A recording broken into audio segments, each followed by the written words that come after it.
大家好，我是 Kenji 老王，欢迎来到频道。意大利的追梦之旅呢，我们来到了佛罗伦斯。我们在这座美丽的文艺复兴之都待了3天2夜，感受了浓浓的艺术氛围啊。除了见证了圣母百花大教堂的雄伟，阿诺河畔的美丽与悠闲，还有那难忘的假日古董市集啊。这支影片呢，我也会跟你分享一些佛罗伦斯的一些旅游小重点哦。好，不多说，我们就一起来看看影片吧。现在在干嘛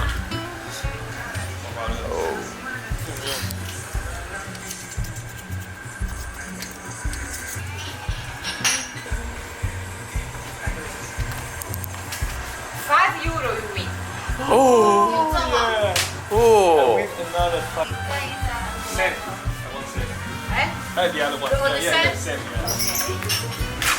哎，你5块赚5块，你这没赚啊？对啊，买5块赚5块，几率很高，对吧？这边就是一种暗示。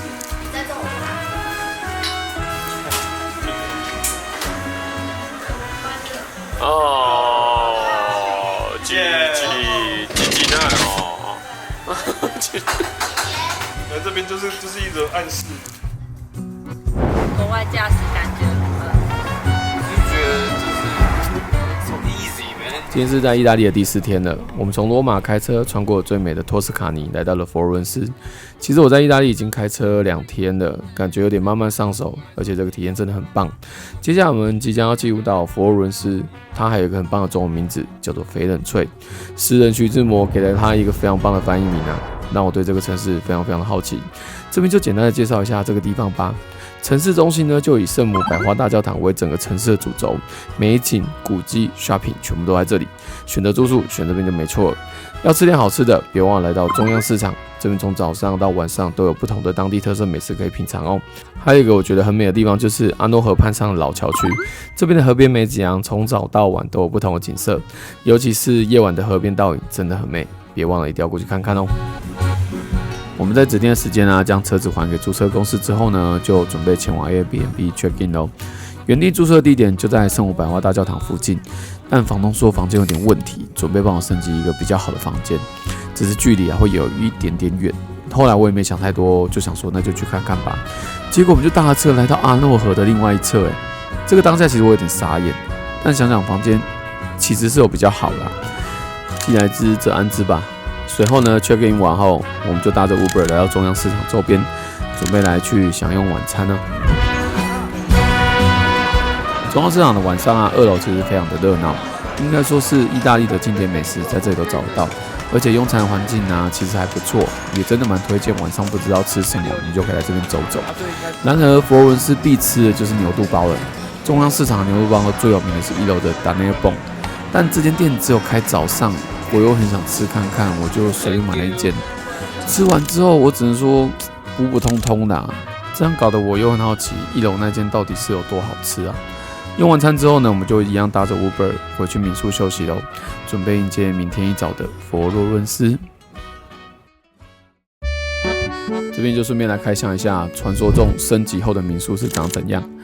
这个呢是一间楼中楼的民宿，大概就是一个2房2厅1厨房的概念。我们总共6个人，睡起来其实是蛮舒服的，空间干干净净，客厅的沙发还可以让大家这边聊聊天。一早起来的我们可以在这里闲话家常啊。旁边还有个办公桌可以让我们使用。整体来说，空间够大，床很舒服，所以还 OK 啦。唯一的缺点是没有电梯，还有离百花大教堂有点远。Florence Money， 把它扔走。把它扔走，来，下去，我走慢。它的门就要长在正中央，那你可以摸一摸它的。在用手机的。第几？从真。虽然住的离市中心比较远，但是我们今天刚好要去一个很特别的古董市集，就在民宿的不远之处，那就一起来去看看吧。现在要去佛罗伦斯的一个古董市集，只有礼拜日会开。然后刚发现什么事情？刚刚的我们住在我们昨天停车的地方。不过其实我觉得这个房间被升等，这个楼中楼的设计跟这个天井的概念，我觉得不错。我们后来才发现啊，原来我们住的地方就在昨天还车的地方旁边。昨天还托了行李往市中心走，真的不知道在忙什么。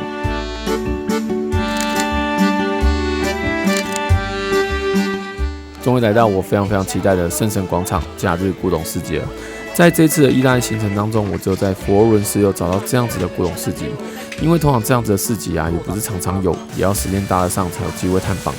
这种市集也不是只有卖古董小物，还会卖一些小吃、现场制作的三明治，甚至我还看到一个很特别的烟熏猪肉，直接现场切、现场制作。你看这个猪咬着面包的样子，是不是有点眼熟？很像台湾普渡拜拜会出现的猪公。广场旁的小咖啡厅早上也是特别的忙碌，老样子，大部分的意大利人也是站在吧台旁边来杯纯正的意式 espresso， 配个简单的面包，享受简单的早晨啊。你现在是在哪里？佛罗伦斯的市集。好，喝看看。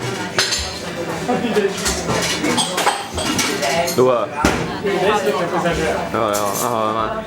应该是已经不知道第五六杯咖啡了。在哪里？佛罗伦斯喝咖啡。好香哦！你们这边的人都没有位置，全部都是站着喝的。有位置啊，在外面。好了吗？好了，还不错。你买什么东西？懂啊。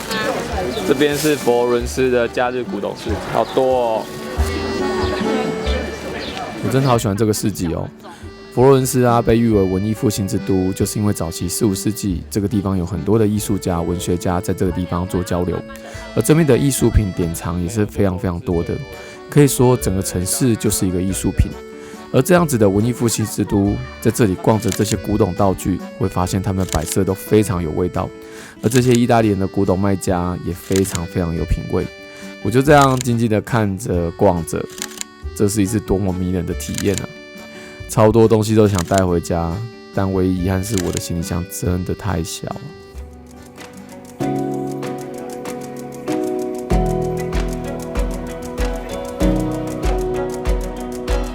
逛完市集之后呢，我们就用走路的方式，慢慢的往阿诺河畔移动。这里有很多的小巷子，而且会看到很多的自行车。这是因为啊，佛罗伦斯整个市中心几乎都是世界文化遗产。这里没有现代化的地铁及电车，只有满满的艺术建筑。但其实用走路的方式，你就可以到达很多的大景点，慢慢的走，慢慢的看，慢慢的感受，空气中都是艺术的味道。桥的两旁尽是悠闲的人们，看着这样的河畔景色，感受佛罗伦斯的氛围啊。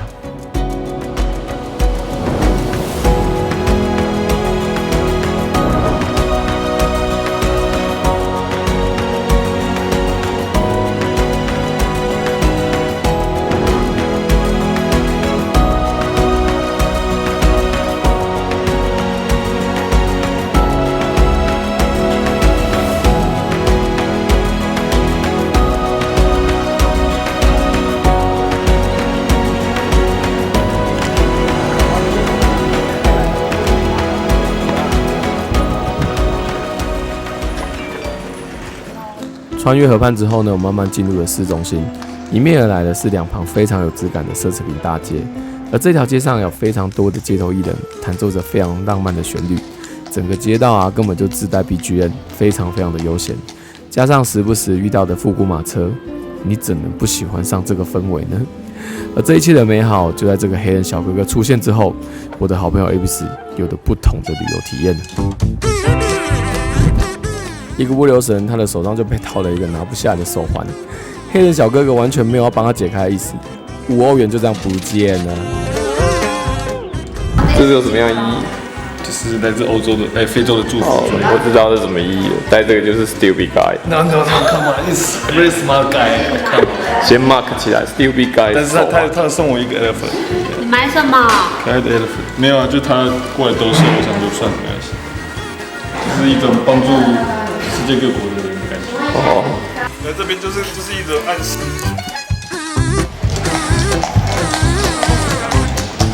然后一个转角过来，又出现一个陌生女子搭讪，请他们帮忙联署一个公益活动。他们没想太多，就去帮忙签名。结果那个签名竟然是要乐捐呢！就这样，5欧元又不见了。Hi, thank you. Go. 这个被画押感觉是什么？你可以讲一下你现在被画押感觉是什么？我现在一整天都在奉献，我奉献给最多你刚同胞。刚从黑人，然后现在又白人，又接受升等，他是不奉献。这个你差劲，我跟你说。来这边就是一种暗示。经过2次莫名其妙的体验之后，后来他们都不跟陌生人讲话。我只能说，出门在外还是要时常保持警戒啊。前往圣母百花大教堂的路上，我们经过了这个共和广场，而广场上竟然有一座非常可爱的旋转木马，而它的出现在这个广场上完全无违和感呢。而且坐在木马上的小朋友们充满着天真可爱的表情，我们都快被融化了。这座广场上的后面还有一间苹果商店，有一个很小很可爱的苹果 logo。看照片的你有发现吗？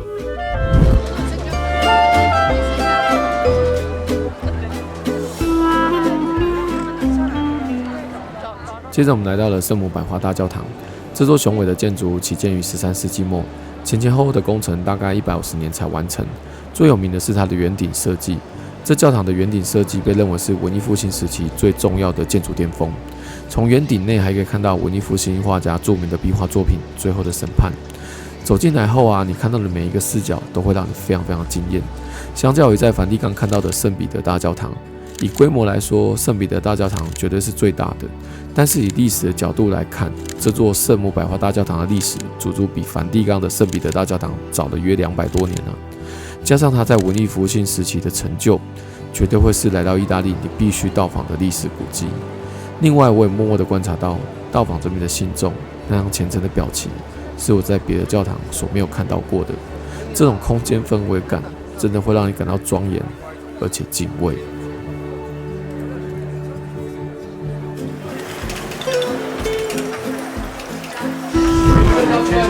我只是想要记录我每一道关键。然后佛罗伦斯呢，不能错过就是佛罗伦斯的牛排了。我也找到一间蛮多人推荐的，就是这间叫 Ria Zaza。你看这个牛排真的不是开玩笑的大，一端上桌真的会吓一跳，而且还非常的厚。佛罗伦斯的牛排啊，最大特色就是火烤，而且厚切，加上简单的调味啊，带出牛排的香气。来到这里啊，记得一定要试试。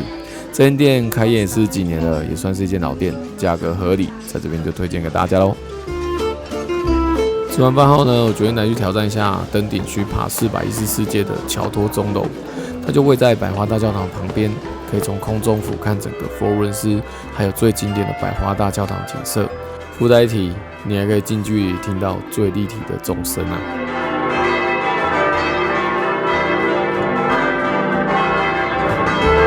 登顶的过程当中，其实就可以看到一些景色，所有的人事物啊都变得好小，是不是有点疗愈呢？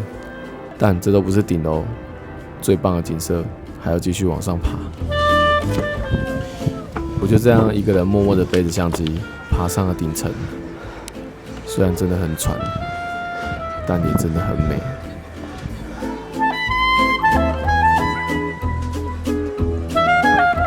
我的旅伴们呢，因为梵蒂冈有不好的经验，所以都没有人要跟我一起上来。但我实在太想看到佛罗伦斯天空的景色，我就自己买了票，默默地爬了上来。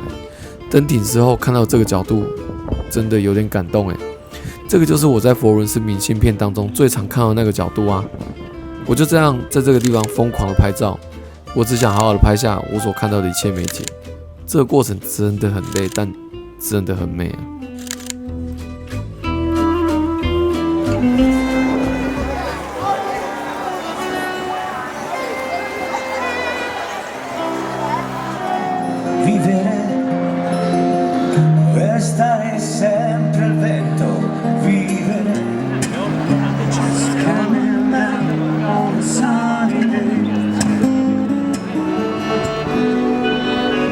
这样的街头氛围，有着各种不同风格的街头艺人，弹奏着各种美妙的音乐，时不时还会看到随着音乐起舞的人们，这就是佛罗伦斯的魅力吧。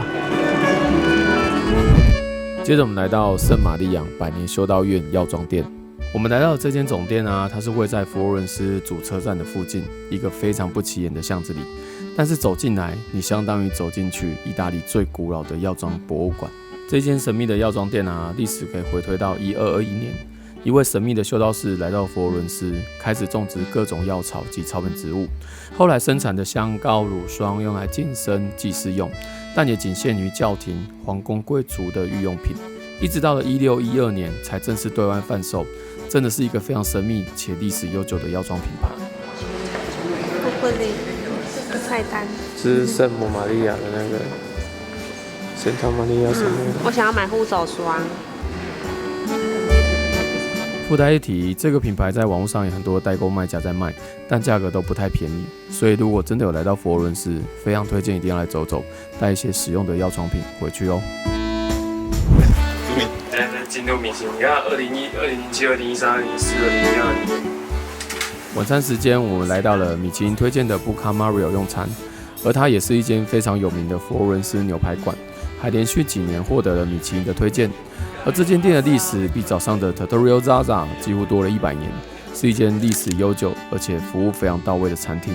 当然价格也是相对比较高啦，但整体的用餐环境跟氛围就是非常的米其林。而这个也是我今天吃的第2份牛排，超饱的。但想说哇，明天就要离开佛罗伦斯了，所以我们还是选择跑来摘下米其林星星啊。入夜后的佛罗伦斯，阿诺河畔的街景倒影，是不是特别迷人呢？这座城市的美感设计有着浓浓的文艺复兴氛围。这次的行程其实很遗憾的是没有到访到乌菲兹美术馆、学院美术馆等。来去一探包含达文西、米开朗基罗、拉斐尔大师级的艺术品。不过呢，我想这就会是我下次再到访佛罗伦斯的最棒理由了。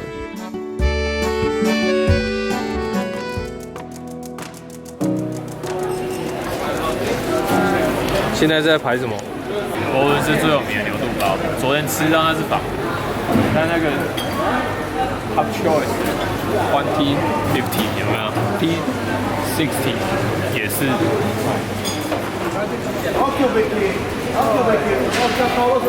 今天就要离开佛罗伦斯了，拉着行李往车站的路上，我们决定来去中央市场用个餐再离开。而我也想来买一下这个经典的牛肚包。这次错过了很多美术馆，至少不能再错过牛肚包了。虽然呢，外观看起来只是一个小店，但是你可以看出来，它是这个周边里面生意最好的一间店。它没有过多的包装，也没有太过于亮眼的外观，但是尝起来究竟是如何呢？蛮香的，你咬太多口，比昨天要好吃太多了，比那个好吃太多了。真的比昨天好太多了。当然牛肉超嫩的，那个也是吃起来不。如果比昨天要好吃太多，就不会腻。昨天那个是吃到后面很腻，对，可以买，走。佛罗伦斯这座令人难以忘怀的文艺复兴之都，整个城市不仅像艺术品，更像一幅画一样。城市的每个细节就像大师们的笔触那样的美。我们漫游在街头巷尾，感受文艺大师们的生活轨迹。我站在圣母百花大教堂的圆顶旁，感受人类的建筑奇迹。当然，还有难忘的托斯卡尼风味美食佳肴，感受当地人对食物的热情。这趟旅程啊，不仅是一段探索之旅，更是一场艺术与文化的对话。期待未来再次探访的那一天。接下来呢，我们即将前往北意最美的海上城市威尼斯，而这也是我这段旅程当中印象最深刻的回忆。期待下次与你分享。谢谢看到影片最后的你，如果你喜欢我的影片的话，记得帮我按赞、订阅及分享，开启小铃铛就会收到新影片通知哦。哦，对了，别忘了追踪我的 IG， 我可以与你分享更多美丽的照片哦。我是 Ken 小昂，我们下次见。